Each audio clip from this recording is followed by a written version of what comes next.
Hi guys, Happy New Year. This is our first episode in 2026, and as we've promised, we've prepared a few new formats for you. This format is, as you probably know, we're very innovative and creative, and this is a new format which is called an interview. I don't know if you ever heard of this before.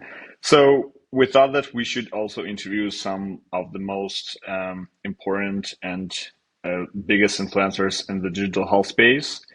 And today is our first interview on digital health inside out. But first and first, as usually, I remind you to please subscribe to our channel.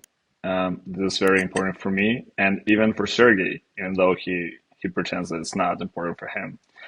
Hi Sergey, how are you doing? Hi Alex, I'm good. Happy New Year.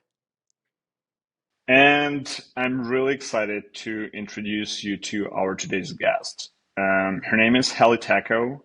She is probably one of the most well-known people in digital health space for the past, I know, at least a decade. So, hi Haley, how are you doing? Hey, good. Thank you so much for having me. Where does this podcast find you?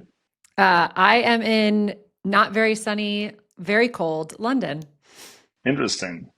We know that most of the people in the space know who you are.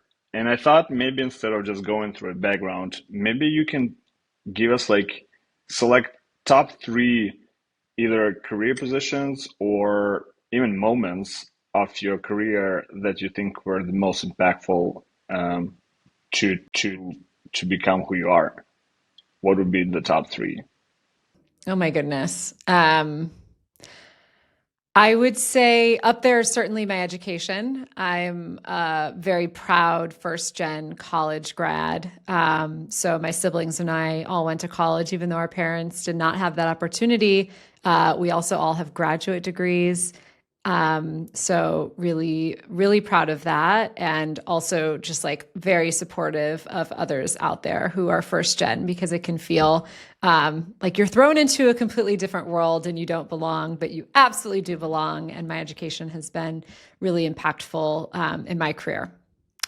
The second I would say, obviously, is founding Rock Health. That was such a big bet that I made on the space and on myself and my colleagues and the companies that we backed at the time. A lot of starting Rock Health was because no one wanted to hire me to do this at any VC, so had really no other choice. And actually, Rock Health came out of an independent study during business school. So worked on it as kind of a concept that I submitted for a grade with my co-founder, Nate Gross, and was probably the best grade I got in business school. Business school is very hard. And knew really before I graduated that this is what I wanted to do.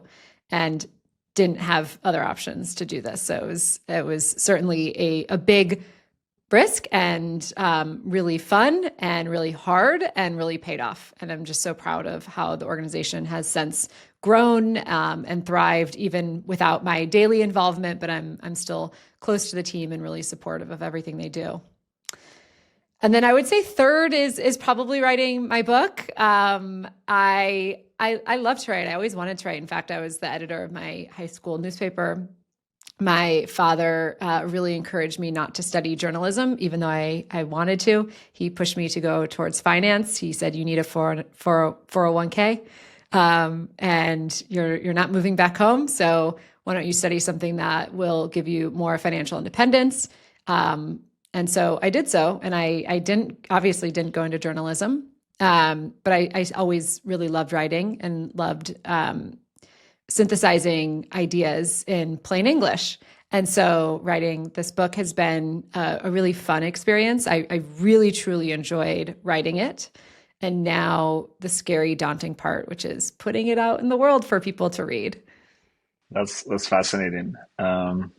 So yeah, the book is the main reason why we want to talk to you today, and we have quite a lot of questions around the book, but not only.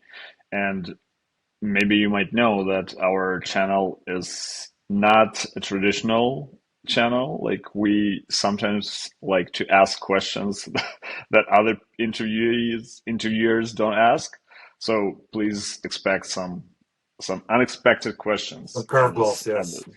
I want to add that, Halle, for me, I think your role as an educator, I think, is so important. Yeah. I, I could only I say 3 though. So oh, 3, okay. But yeah, Because no, I love, there are a lot of kids these days, and like I mentioned my daughters to you a couple of times, and it's just a different world. It's changing all the time, and so having somebody as a role model to educate, I think that's so Yeah, important. absolutely. And I didn't have enough female instructors in undergrad in my finance degree, nor did I have enough female instructors at business school. So yeah, I think I agree. And I love teaching. It's my favorite thing that I do. I have a lot of fun. It doesn't pay the bills well, but I really enjoy it, and it pays. I say it pays in sunshine, and I love. I've been doing it now for a decade, and so I have students that have like gone on to do really cool things and are quite senior in their careers now, and we still stay in touch, and love just being able to follow them and all of their success. And hopefully I was able to help convince them to bring their talents to healthcare. Yeah, thank you for doing that. It's so important. By the way, I heard, Haley, you were nominated just recently by someone as the Person of the Year for 2025. Can you imagine Oh, that? that was very kind. Thank you. I don't think I've ever been Person of the Year, so I'm going to frame it and put it behind me in my office. Please, I mean, please do. we're not supposed to be biased here, right? Like Alex actually, Alex voted for me for some reason. I don't know what's going on here. Yeah, so I'm I can talking basically share. I can to share my person. award. I will accept the award in your honor. How about that? You can be my honoree. Sounds good. Sounds good. Perfect. My first question, obviously, about massively better healthcare. If you would hope after, for example, startup founder reads your book, what is number one outcome you would hope this person will take away from the book? Can I name 2? I'm going to name 2, if that's okay. All right. I think one is to have just more clarity on how it works and common pitfalls that they learn through my explanations, but also through the stories that I tell of founders that have gone through it. And I think that clarity is really important because healthcare is very intimidating to newcomers, or really any of us. I'm still intimidated by a lot of healthcare, and so I hope that clarity is helpful. And also leads to some like aha moments where people can come up with ideas for solving it. I don't, as you guys have read the book, I don't present the ideas on how to solve this. If I knew the solution, if I knew every solution, then I'd have a different career. My goal is to help give my students, to give now my readers, to give my podcast listeners the clarity so that they can have those aha moments. And then I would say the second piece is similar to that, is empowerment to just take a leap of faith and do it, because you don't need permission. No one needs my permission, certainly. But I think having helping my readers build their confidence and know what to look for, and still know that the chances of any startup working are quite slim. 5% of startups actually succeed, but knowing that it's worth making the effort, because this is what I think the single most important challenge that we face today. So those would be kind of the 2 things: clarity, and then empowerment, encouragement, inspiration to do something about it. So yeah, we read the book. Thank you for the preprint. I really enjoyed your style. Like, I'm in the field where I have to read like a lot of specialized books, and I'm like, oh my God, like you get the book and they assume so much like preliminary knowledge, you know, and your book is different. You kind of like don't assume anything. You basically kind of like teaching the reader about the American health system. And I really appreciate that somebody, for example, from like Europe, where you are, can kind of pick up the book and kind of learn. So like no assumption, I think, to me is like a really good sign of a good author. So really enjoyed. Thank you. One of the things, I guess you keep mentioning that you have like very interesting kind of like terms and terminology and like names. So talk to us about just a little bit about the Cranky Old Guard, COG. Like to me, I'm looking at the American health Yeah. system. Like everybody's like all of the incumbents, all of these corporations, they're all Cranky Old Guard. Like how do you fight that, Holly? Yeah. So the Cranky Old Guard, the COG, is what I have like affectionately called the folks that are resistant to change for some reason. And generally they're resistant to change in healthcare because they're benefiting from the inefficiencies and waste that currently exist within our system. And they tend to look at people with new ideas, especially new ideas that could disrupt their way of doing things, as a threat, and they try to stop you. And so, there are individuals that I would consider part of the Cranky Old Guard, folks that weren't very nice or friendly to me. And then, I think there are probably organizations that are that make it really challenging for startups to succeed. And I know you like to name names. I'm not going to name names, but we all know who I'm talking about. And those are the folks that I think, they were the ones that early in my career made me want to just like leave healthcare. And I had moments where I'm like, what am I doing here? I had major imposter syndrome, thought about other things I can do. At one point, I actually even took like some night classes in another industry to like see if I wanted to leave healthcare. And ultimately, it always comes back to just focusing on the believers. You'll never have 100% buy-in in, no matter how good of a job you're doing, there will always be naysayers.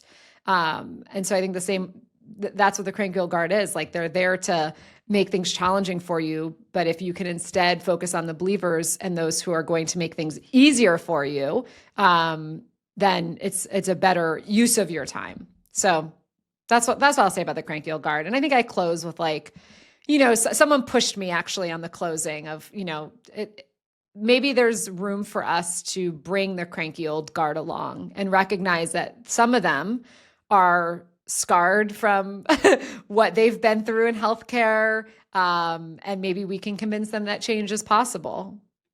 Yeah, I mean, you have a very, I think, diplomatic way of sort of criticizing the system. You lay in the book, you lay out the facts, but like in a nice way. I would have done it differently. I would burn all the bridges, and basically everybody would say, forget you, But yeah, and I've been there. Look, like I've had points in my career where I've been more strongly worded about groups, and then I have conversations where they help me pull me maybe back a little bit to the middle and recognize that there's some flaws. I mean, pharma for one, right? Like I think for a long time I was very dismissive of pharma and felt like they were pretty evil. And why am I paying more for my meds than someone in another country? That's not fair. That's exploitation. That's, I think there were, have been points in my career where I've just kind of ruled out the possibility that there are flaws, but it is salvageable.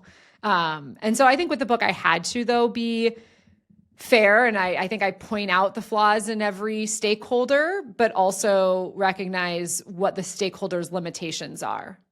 Talking about evil, I think a lot of people consider PBMs, insurance companies, are the one to blame for healthcare crisis. But I think your book makes a great point, and I actually didn't realize that like just before I moved to the US, because I was more on the tech side and didn't really understand the business side of it. So misaligned incentives, I think this is something a lot of people, especially outsiders, don't understand in this space. So can you explain what you mean and why people who are coming outside of healthcare should know about this? Yeah. And absolutely. And I like this question. I want to preface it by saying I am like all about outsiders coming to healthcare. We have pretty big problems that the insiders have not been able to solve. So I'm all for making room for new ideas and perspectives. And whenever I share something that I think outsiders could do differently, it's not because I don't want outsiders here. And I think that's been a big issue within healthcare, is that we've scared outsiders away by being really mean. And so, you become the Cranky Old Guard and you don't welcome people and help them think through the flaws in their approach. But I do think that outsiders, including, my previous version of myself, do underestimate, the one thing that they do underestimate is the incumbents and the power that they have. And, specifically understanding like regulatory capture, which, didn't even really come to full resolution for me until the last maybe 3 or 4 years, as I've really taken a look at how things work and who's moving between industry and policy, who's paying politicians, what organizations are backing politicians and lobbyists, and understanding regulatory capture at scale, which is enormous, right? Healthcare is there. We have more representation in DC than any other industry. They also don't understand just like the scale advantages that incumbents have, because healthcare has traditionally had such a low bar for innovation and technology. Scale would mean like, legacy infrastructure and tech that can be burdensome. In healthcare, that legacy infrastructure hasn't really, in fact, it's been somewhat protective, unfortunately. So incumbents have that scale that has benefited them quite deeply. And then, size is power and complexity is leverage. So that combined with regulation, and how deep policy has been shaped to protect the incumbents, is really where I would warn outsiders, like, try to understand this, be prepared for this, because outsiders, we all tend to assume that healthcare is a rational market. We would like to believe that we're working within a meritocratic industry, but it takes you just a few months or maybe a year to figure out that we absolutely are not. I want to talk about incumbents a little bit. So when I read your book, I agreed with almost everything.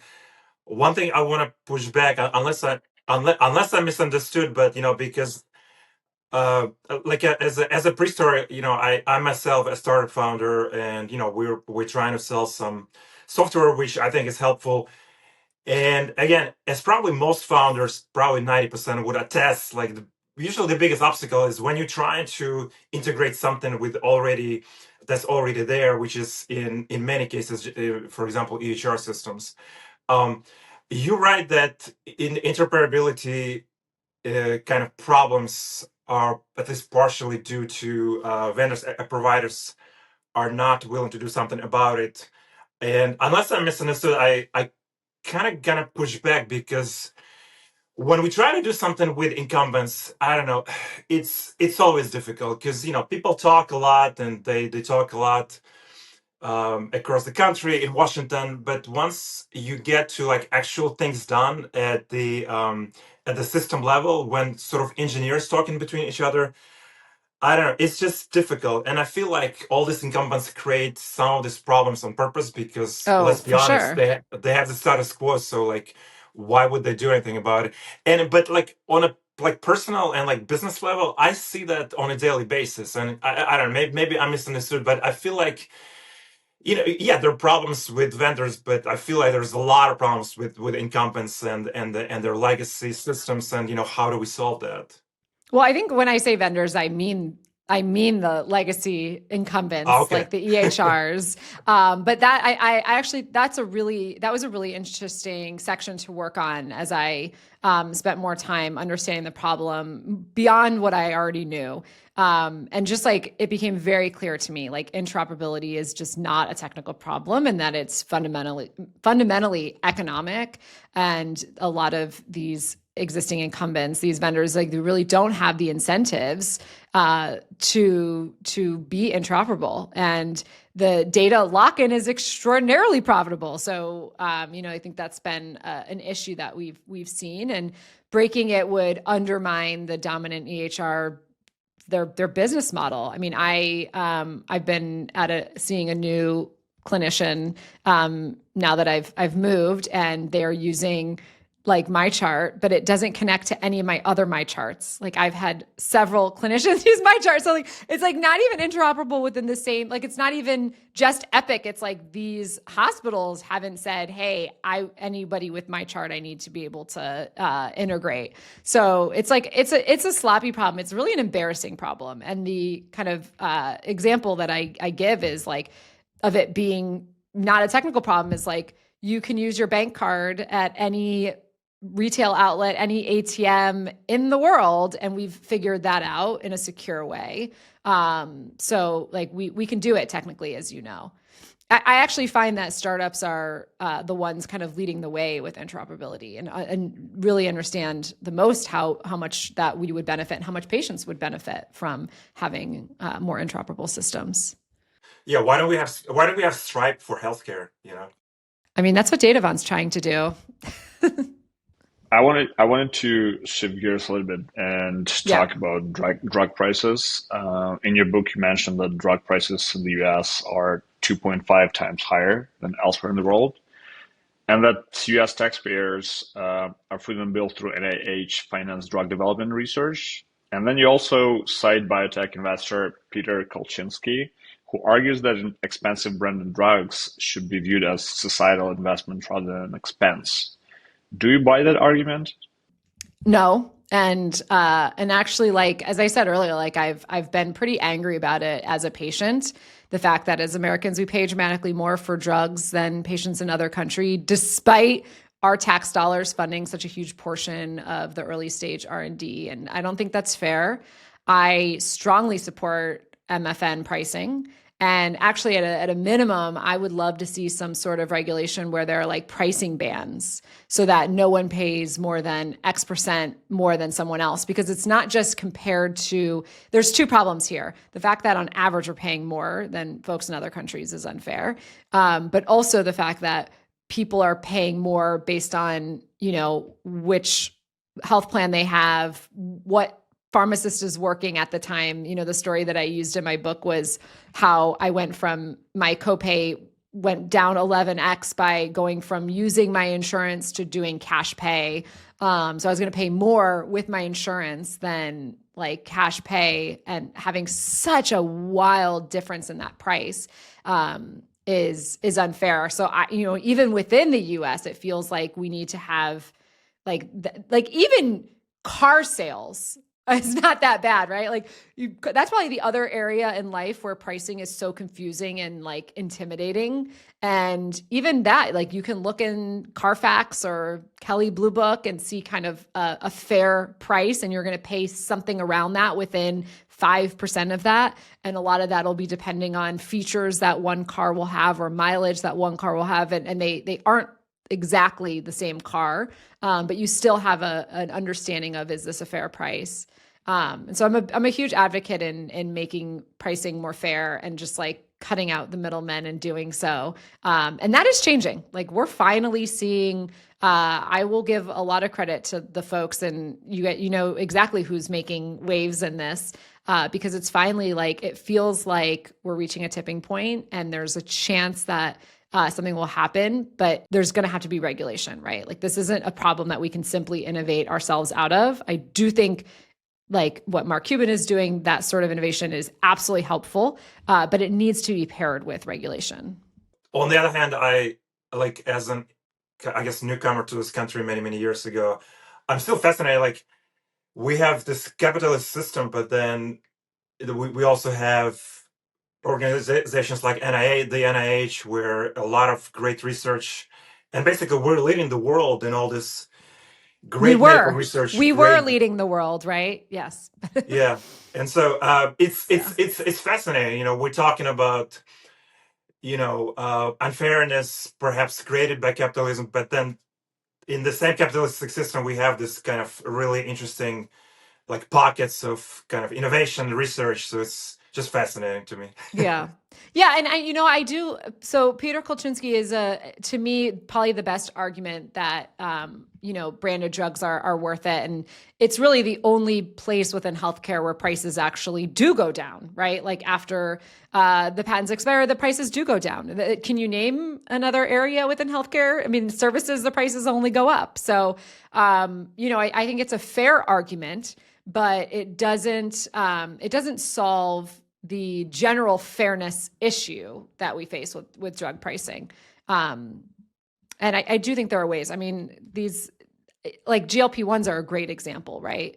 And what happened there? I mean, the price, just a year ago, 2 years ago, it was $1,500 a month, and now we're already down to $150 a month. Like it's possible, and if they're making up for it in volume, and as is the case of GLP-1s, I think that's a better outcome for everyone. And actually, I have an article coming up, just kind of as a summary, I guess, final summary of 2025. A lot of things we talk about right now actually did really well in 2025. Like maybe outside of Tempus AI, like generally healthcare AI didn't do so well, which most people don't realize because they're looking at like Meta and Amazon and everybody. But actually, pure healthcare plays didn't do well. But things we just talked about, GLP-1s had the best year. Like basically like everybody even like mentioning GLP-1 did incredibly well in 2025. Biotech, AI related drug discovery, things we talked about at this podcast, did really, really well. And so it's kind of fascinating. But then other things didn't do so well. So it's kind of like it was an interesting mix. But yeah, everybody's talking about AI bubble, but I mean, personally, I didn't see it in 2025, like in healthcare in particular. Like we're talking about Magnificent Seven, but outside of those, I feel like it's really hard to make money in AI. So it's kind of fascinating. I wanted to ask you, Halle, you put me on the spot a year ago when That's how we met, right? I don't know, or I guess you always put me on the spot. I try to play like sometimes devil's advocate, sometimes I don't even know like who I'm playing anymore. But like when I said that, I don't know, I was reading something and I get upset that every time I look at a product, it seems to me like it's just a kind of wrapper or Oh yeah. or kind of like Yeah. just copy of something else. And I kind of said in a I got maybe tweet or something that there's no innovation going on. Everybody's just AI tourists and AI rappers, and I guess you're pushing back. So I'm just gonna ask you, like, based on your book, because there's so many great stories of innovators. How are innovators actually changing healthcare? Just maybe say in a few words. Yeah. Yeah. And I think just to like comment on your playing devil's advocate, we actually met because you had said something like, there's never been a digital health company that's like made a positive difference in healthcare. You said something something crazy. And I think that I actually love how you create a dialogue that I think are these like very obvious conversations that we need to be having. And, I'm not technical. You're way more technical than I am. And so I especially appreciate, you pointing out that a lot of these tools are literally just wrappers on ChatGPT. And I'll tell you what my response would be to that. Because I actually think that, we're seeing use of these tools. So doctors are using open evidence, more than half of them are using it. Hospitals are using things like a bridge that wouldn't be happening if these tools weren't genuinely helpful. I've been in this industry now 15 years, and I will tell you there's adoption has never come faster or easier. So I do feel like the value is still there. Whether the innovation is proprietary and defensible is a separate question. I think that's what you're bringing up, which I think is really important for investors to understand. Of you're actually not funding innovation from the product standpoint, but we have to also consider that adoption and distribution itself is a business value. And we haven't seen this level of workflow level enthusiasm in healthcare ever, at least in my career, we haven't. So I still think, I like the question. I would just say yes. And okay, yes, there are probably a lot of these tools that are just wrappers and maybe not innovative from a technology standpoint. But could they still be making a difference? Yeah, I agree. In fact, it was kind of interesting. Around the same time, Alex LeBrun, CEO of Nabla, made prediction that I guess by 2025 we're not going to have, we're just going to have a handful of AI scribes. And I kind of agreed with him at the time because I was like, this is just unsustainable. All these rappers. But it's kind of interesting in this industry that everybody's finding its own niche, and the industry is so fragmented, and so we still have in my article I talked about I counted 126 different AI scribes. Obviously, most of them are rappers, but they find their place, and it's just amazing. And I guess if there are users, if there are patients who like them, I mean, that's fine. I don't care if it's a rapper. I guess my point was that there is also an investment argument. So like, LPs are looking in these companies, and VCs are investing in these companies, and I'm like, why are you putting money in this? It's just like long term, to me, I still believe it's unsustainable, and over time, I think it's gonna come down to whoever actually makes innovation. You mentioned Abridge, probably one of those innovators. We're gonna have Shiv Rao actually on our show soon. So yeah, I think I would agree there are two sides of the story. Yeah, I mean, I think there's a lot of ways to value a company, and IP is absolutely one of them. Workflow is another. Services layers, brand, distribution, like there are so many pieces to it. I think where people, deserve to be called out is misrepresenting what the technology is. Because if you are a technical founder working on something and you're selling, let's say you're selling something like direct to clinicians, like the average clinician is not going to be as technical as you. So if you're misrepresenting what it is, I think that deserves, like scrutiny. But otherwise, like a lot of companies have no proprietary software at all built on open source models or whatever. And I think it goes into the value that, is prescribed to a company. But I mean, it's definitely worth a conversation, right? Like are we being innovative from a technical standpoint, or are we just like repurposing ChatGPT in a million different ways? Yeah, by the way, that also creates this kind of interesting conversation with providers, for instance, who are like, oh, so you build your app on an open model, so it's like, so how safe it is, and so there is a completely different conversation. And but yeah, I mean, innovation is great, but I guess as a seller or as a buyer, you just have to be like careful and always do your research. That's kind of my message. I want to ask about another part of your book, Haley, which I think is kind of important. As of January 1st of this year, as many Americans woke up and saw their insurance premiums went up. I'm talking about Americans on ACA plans or Obamacare. Yeah. And you talk a little bit about, or a lot about Obama or ACA in your book.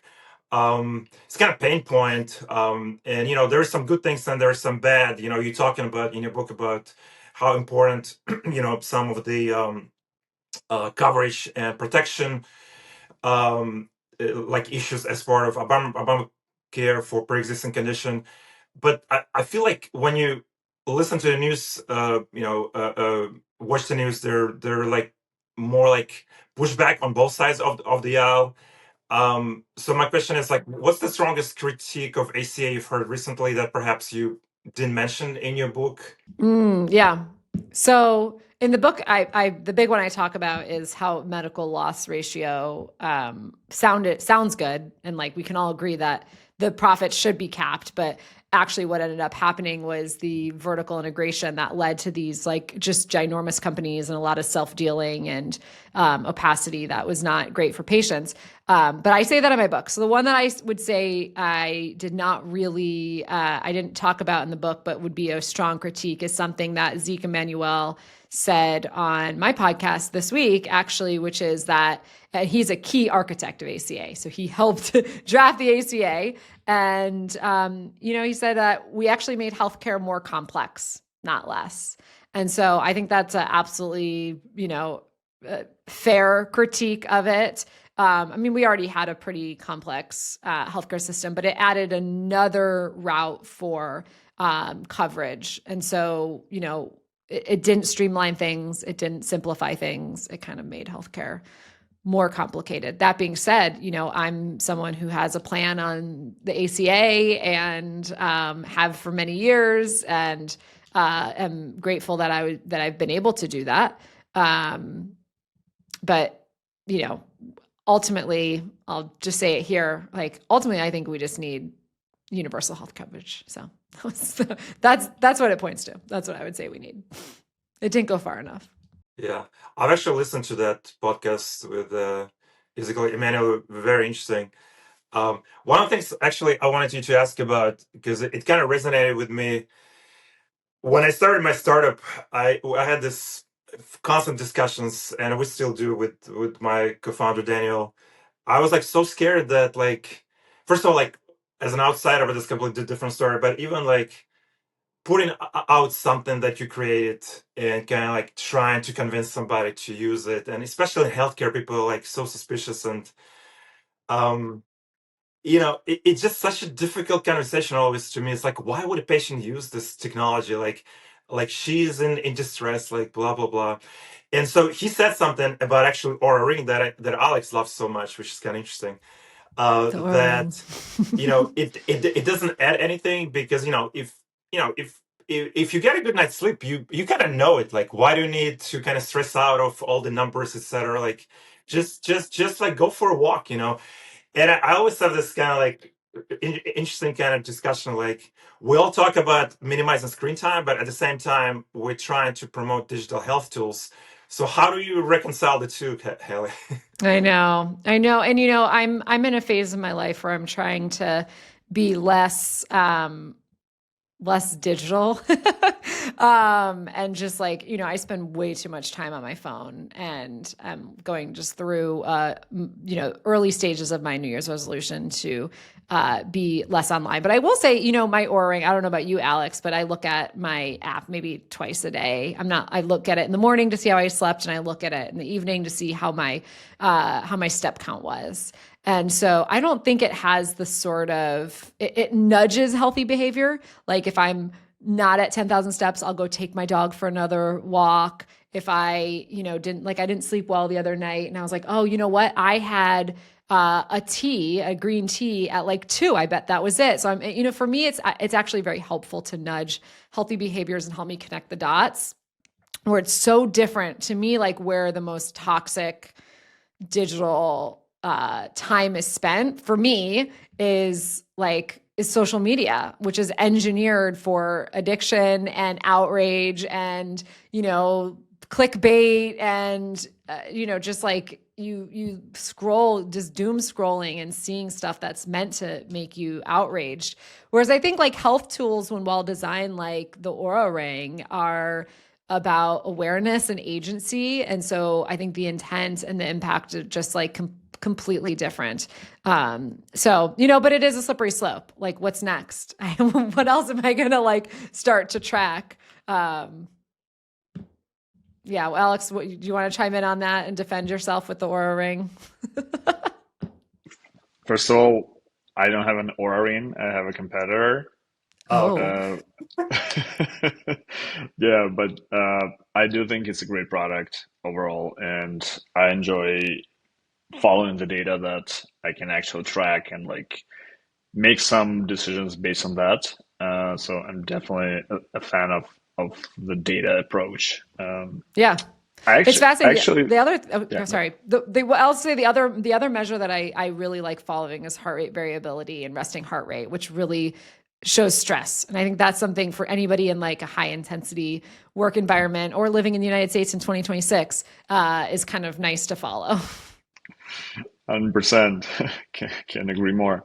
Uh, Before I ask a couple more questions, but they're sort of outside of the book, please tell us when the book is coming out, where people can find it, and we'll definitely leave a link under this podcast. But yeah, tell us when it's happening. Yeah. So the book is for pre-order now, and pre-orders really help authors because all pre-orders go towards day one purchases, and day one purchases are what get you on lists and get you recognized by booksellers. So if you are watching this, please pre-order. It will ship by the end of January for people in the US and early February for everyone else. The official date is February 11th, so you will not get it any later than that, but I know that they're going to ship it earlier. There's a Kindle version and a hard copy version. I just learned that there's not going to be an audiobook, unfortunately, which I'm so bummed about, but I actually am trying to like buy the rights to the audiobook from my publisher because I love audiobooks. So I would like that. So thanks for asking. Amazon, Barnes and Noble, bookshop.org were probably the best places to have it. I don't know if like a lot of small bookstores will have it. So we should also link the Heart of Healthcare, right, podcast. I listen to it all the time. Thank you. As you guys know, podcasts are a labor of love. It has been 4.5 years now running the show. And I'm fortunate now I have the last 2 years. So for the last half of it, I've had co-hosts. So it's nice to kind of spread the work out, as you guys know.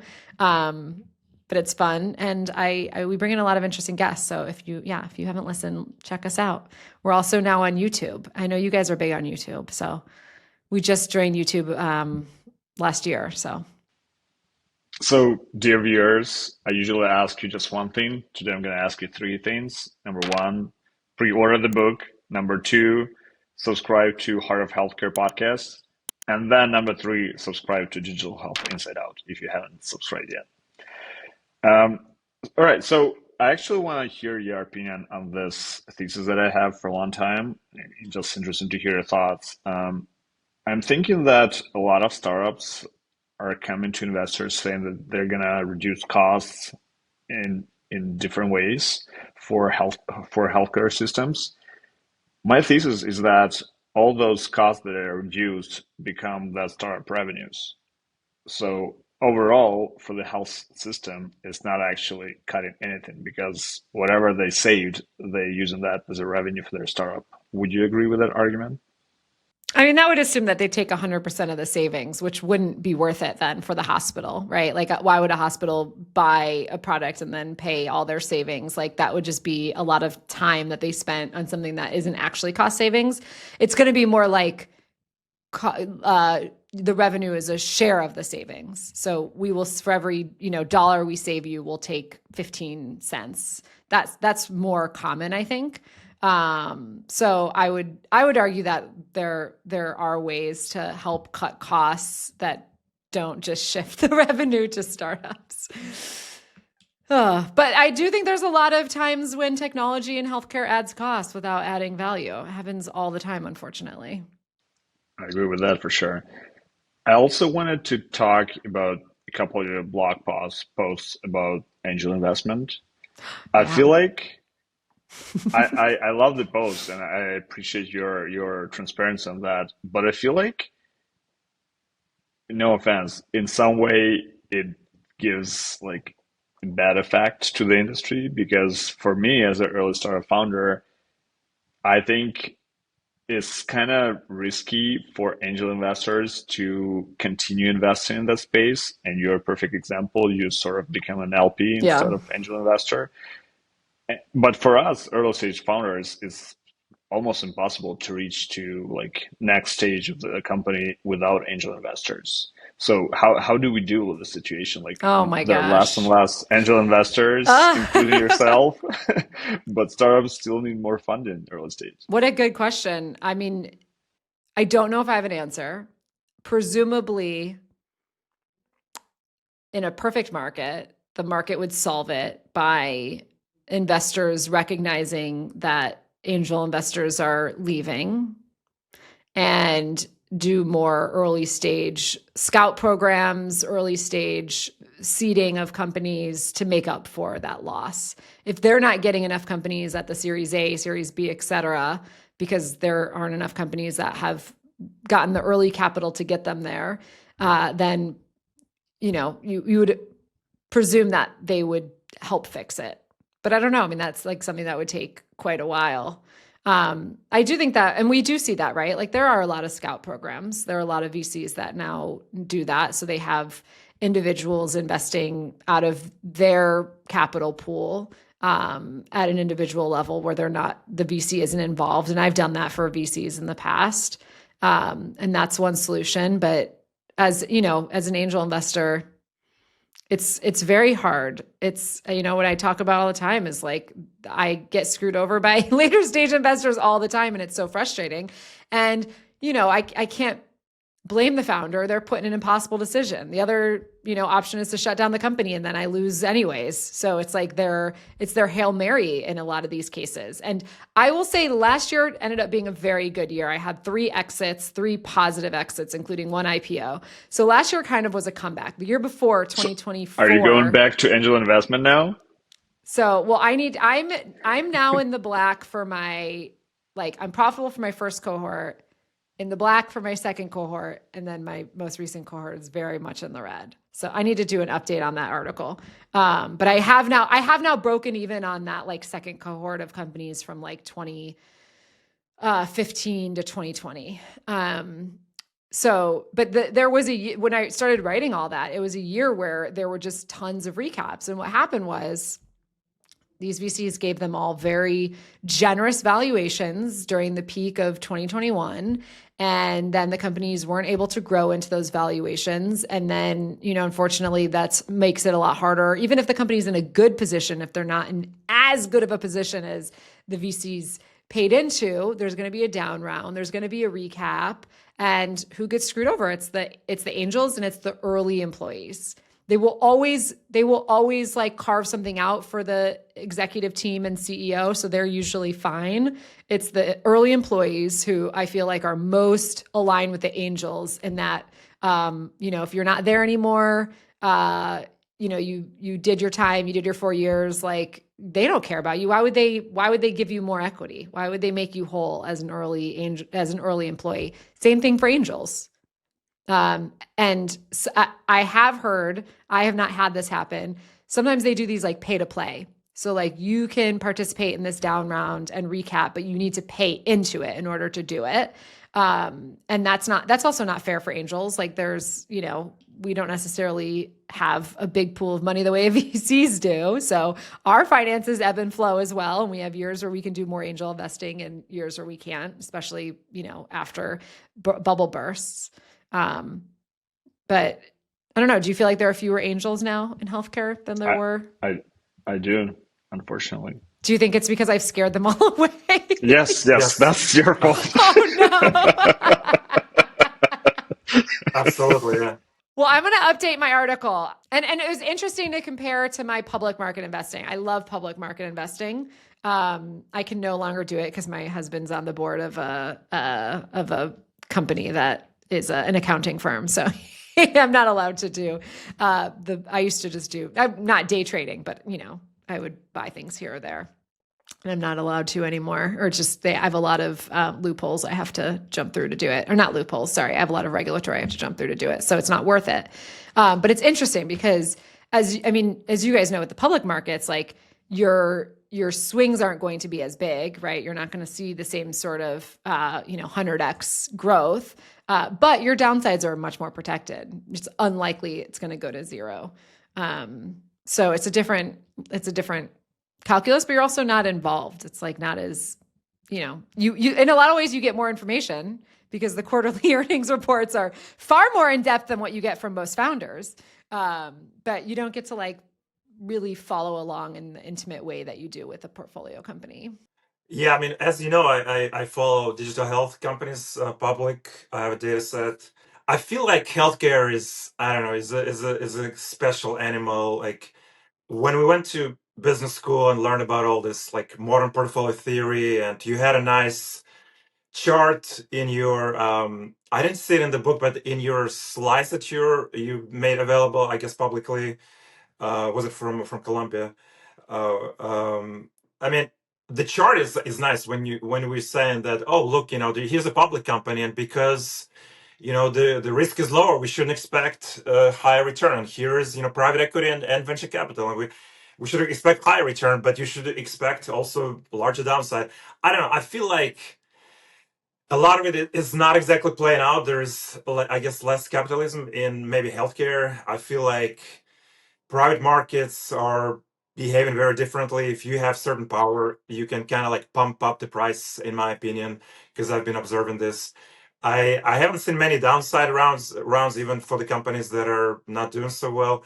And then all of a sudden they become IPOs, and of course, you see oftentimes the real numbers, and market reacts, and so it's a very fascinating story. And also in my research, when I look at these companies, Alex talked about angels.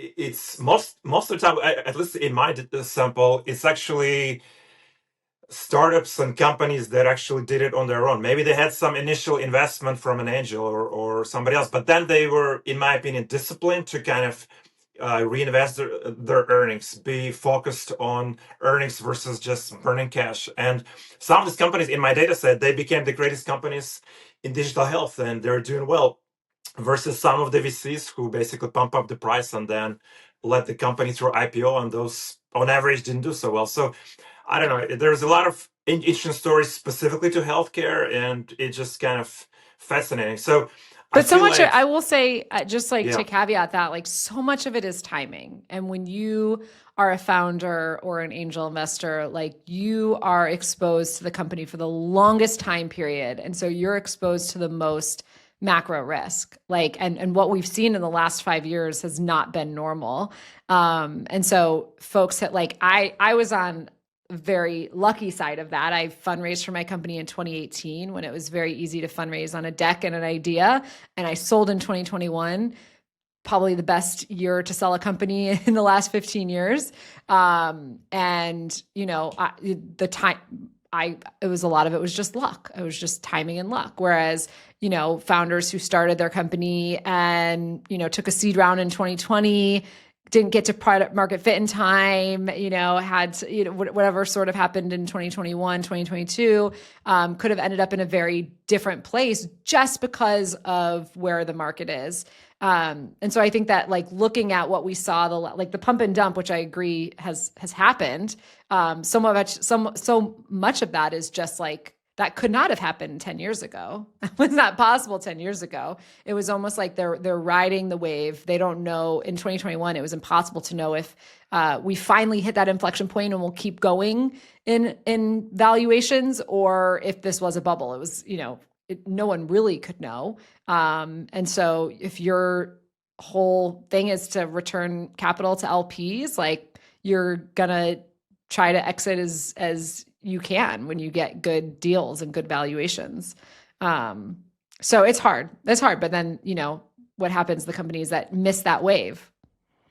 yeah, my pushback, I mean, I don't mind creating value for LPs, but, you know, even on your podcast, you know, this VCs, they always talk about, you know, generational Yeah. companies. And then all of a sudden, like 6 months later, they flip it or Totally. whatever. So it's like, I don't know. I feel like what they talk on podcasts and all this, you know, $10,000 per ticket conferences, and then they go back to their teams as like, oh, let's see how we can flip this. You know, no, absolutely. I, And that I is just hate like, it.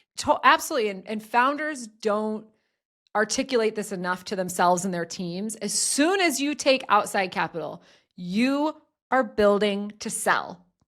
That is the whole. VCs do not want a generational company. You're not generational in that you have some big record for like biggest exit of my generation. That maybe that's what they mean by generational. But I don't think that founders really truly think through that. And that like you are all you, it changes your trajectory. And if you're someone who wants to, and when I built and sold a company, which I'll never do again, it's very hard. And you know, I don't know if I could get that lucky again. In a lot of ways, again, timing is everything, and a lot of timing is luck. You know, it's like how can you as a founder, like you have to build to sell as soon as you take outside money. And I knew that. And from day one, I was talking to acquirers. From day one, I had to look at like what are the potential outcomes for this company. Let me have my list of acquirers. I got to know them all so that when we got one offer, I was able to take it and shop it around and bid it up and get the best offer possible. I had a great return for my team, for my investors. It was a good return for my investors, not the best return they had in their portfolio, but a good return for my investors, excellent return for me, amazing return for my team. And so I felt like I made people whole. I felt, you know, good about it.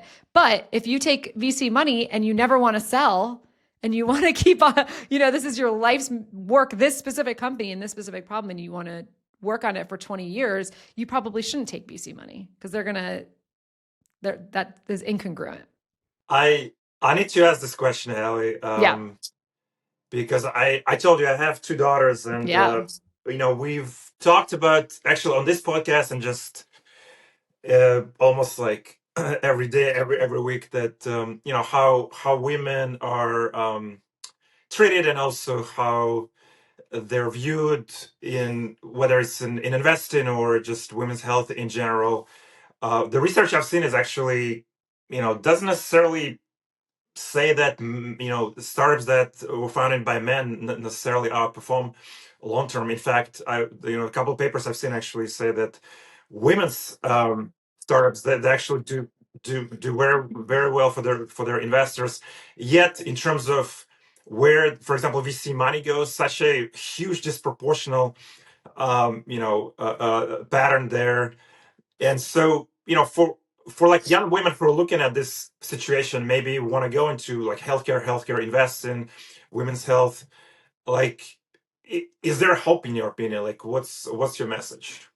I think it might get worse before it gets better. We have a very toxic swelling right now of like reversing DEI and trad wives that is, just getting started. So I think we might go backwards before we go forward. But we know women's health has been underfunded, undertreated, under-researched since the dawn of time. One of my most successful articles was one I wrote with Julia Cheek about, patriarchy and healthcare is as old as healthcare itself. Our healthcare was designed, by and for men, and VC was as well. Women are expected to outperform. We're given less capital, less forgiveness. In the workplace, women are asked to be both exceptional and agreeable. It's an impossible standard. But, I guess my message to your daughters would be like, it's better to know going into it than be surprised by the reality, and build strength and resilience. Learn how power actually works, build real expertise. Don't let yourself become consumed in it. Like, don't let that take over your work, like the dismal state of where things are, because it's still, I look at my mom's generation, I look at my grandma's generation, like, generationally, we are moving in the right direction. And, it's slow, but, hopefully it can get better. And if you're doing something you love, if you have real expertise, if you're, feel like you're making a difference, own your own financial literacy, speak up when you can, when you have the privilege to be able to do so. And like, there are a lot of awesome male allies out there. And find those that it's just like finding the believers. And I say the Cranky Old Guard, it's like the same thing, is like find those that believe in gender equality, which is so crazy to think that's not everyone. It's not everyone. And then, if you're going to marry and you're going to marry a man, like, marry the right one, wait for the right one. Don't rush into it. I think I was told when I was in business school, the most important decision that women make in their careers is who to marry. And I think that's absolutely true. So yeah, I think your daughters will be fine, because they're raised, I had a dad who was just like so supportive and loving and present and supportive and all of that. And I like credit a lot of my strength and resilience to him. So your daughters will be good. Just, I think making them aware. It's hard to think that the world is perfect and meritocratic and then go into the real world and see that it's not. So I think if you are prepared for how it is, you can focus on what you need to do, make the change that you can make, and align yourself with the right people. That was a very long-winded answer, but I hope it was helpful. No, absolutely. Thank you. Alex, do you have girls? I know I have a little boy, so okay. but Same. I'm a boy mom, so in a lot of ways it's easier. Yeah, we'll see. When I look at the social media impact, like, also, Sergey, don't let your girls on social media. My God, it's so bad for them. Too late, right, Sergey? Yeah, it's too late. I No. cannot. Certain things I feel like got out of control. I don't know. Oh no! How old are they? Well, my oldest has just turned 25, so. Okay. So okay. You can't control. I thought they were I cannot control that. Like 12 and 14 or something. Yeah, no. And my youngest is 17, so yeah. Is what? 17. 17? Okay, so yeah. It's lost it's cause now. At this point, it's impossible. You can share with them, though, the data. There's a new book out that I read, like 10 ways to raise a kid in a technology world or something like that. And it has a lot of good data. So you could just like pull out the data points and let them know. Because I think it's even important for adults. Again, that's why I'm on my kick. Because I'm like, I don't want my kid on YouTube. I don't, want him like getting exposed to all this stuff and not have any attention span at all. And then I'm like, as I'm saying this, I'm like scrolling Instagram and LinkedIn. And, I'm like, I need to set a better example. And this is like terrible for us adults as well. It's such a time suck. So making progress personally. Really short last question. So you've done a successful exit, you were invested as an angel LP, you're a successful podcaster, and now you wrote a book. Well, and you're also teaching, I almost forgot. So what's next? Like what's the big next challenge in your life? Well, I got to get the book out there and sold. So my next big challenge is like my book tour. And then I'm going to be joining a VC as a board partner in April. This is breaking news because I haven't shared it yet. Can you tell us which one? I'm not going to share yet. I need to sign the contract first. But I will be hopefully joining as a board partner, focusing on finding a Series B company to then join the board. I love board work. That to me has been a really great way to support founders in like a deeper, more meaningful way than angel investing.